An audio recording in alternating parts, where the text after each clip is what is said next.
ఈ భారతదేశంలో ఏ సమస్య వచ్చినా పరిష్కారం చేసుకోవడం కోసం ఈ భారత రాజ్యాంగం అనేది అంబేద్కర్ నాయకత్వంలో రచించబడ్డది. ముఖ్యంగా ఈ రోజు తెలంగాణ రాష్ట్రం ఏర్పడ్డదంటే అది అంబేద్కర్ రాసిన రాజ్యాంగం కారణంగా ఏర్పడ్డది. అంబేద్కర్ గారు రాజ్యాంగంలో అన్ని విషయాలు పొందుపరిచారు.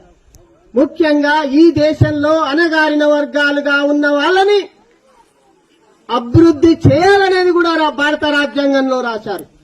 ఈ రోజు ఉద్యోగ అవకాశాలు వచ్చాయంటే ఈ భారత రాజ్యాంగం కారణం. ఈ రోజు మనకు మంచి పరిపాలన వస్తుందంటే కూడా భారత రాజ్యాంగం కారణం. కానీ మనం ఒకసారి అంబేద్కర్ జీవితానికి కూడా వెళితే అంబేద్కర్ కూడా వీధి లైట్ల ద్వారా చదువుకున్న పరిస్థితి ఏర్పడ్డది. వాళ్ళు కూడా ఆర్థికంగా బలమైన కుటుంబం కాదు. ఆయనకు చదువుకునే పరిస్థితి లేదు.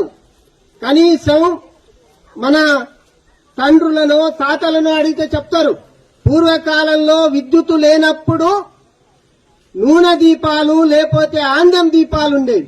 అలాంటి దీపాల కింద చదువుకున్న వ్యక్తి కనీసం ఆ దీపం కూడా పెట్టుకునే పరిస్థితి లేదు ఆయనకు. అంటే ఎంత ఆర్థికంగా ఎంత బలహీనంగా ఉన్నారో, ఎంత పేదవాళ్ళో మనం అర్థం చేసుకోవాలి. ఆ రోజుల్లో గ్రామ కూడల్లో పెద్ద గ్రామ కూడల్లో పెట్టే దీపాల కింద చదువుకున్నాడు ఆయన. చదువు నూనె పోసుకొని ఆందెం పోసుకొని ఒక దీపం ముట్టించుకొని చదువుకునే పరిస్థితి అంబేద్కర్ కు లేదు ఆ రోజు. అదేవిధంగా ఆయనకు అవమానాలు జరిగినా గాని ఇబ్బందులు వచ్చినా గాని పట్టుదలతోటి చదువుకున్నాడు ఆయన.